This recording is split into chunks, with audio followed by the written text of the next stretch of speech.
છોટાઉદેપુર જિલ્લામાં ધોધમાર વરસાદ નસવાડીની અશ્વિન નદી બે કાંઠે વહેવા લાગી છે। પ્રથમ વખત અશ્વિન નદી બે કાંઠે થઈ છે। અશ્વિન નદી બે કાંઠે વહેતા લોકોમાં ખુશી છે। બીજી તરફ ખેડૂતોમાં પણ ખુશી છે। સિંચાઈ માટે પૂરતું પાણી પણ મળી રહેશે। છોટાઉદેપુર જિલ્લાના નસવાડીની અશ્વિન નદી બે કાંઠે વહેતી થઈ અનેક નદી નાળા છલકાયા છે। અવિરત વરસાદ અને સાબેલાધાર વરસાદને કારણે ઉપરવાસમાં ધોધમાર વરસાદને કારણે અશ્વિન નદી બે કાંઠે વહેતી થઈ છે। પાણીની ભરપૂર આવક થતા ખેડૂતોમાં પણ ખુશી।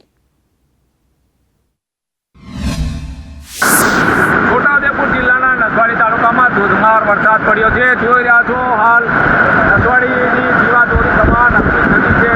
અશ્વિન નદીમાં હાલ ઘોડાપૂર આવ્યું છે। જોઈ રહ્યા છો જે રીતે દ્રશ્યો એના જે આ ધોધો જે પ્રવાહ છે જોઈ રહ્યો ધસમસતો પ્રવાહ હાલ નસવાડીની અશ્વિન નદી ખાસ કરીને બે કાંઠે આવતાની સાથે જ અહીંયા જોઈ રહ્યા છો મોટી માત્રામાં ગ્રામજનો છે તે નદી પહેલી જ વખત આવ્યું એને જોવા માટે આવ્યા છે। ખાસ કરીને જીવાદોરી એના માટે કહી શકાય કારણ કે નસવાડી તાલુકાના 212 ગામડા છે।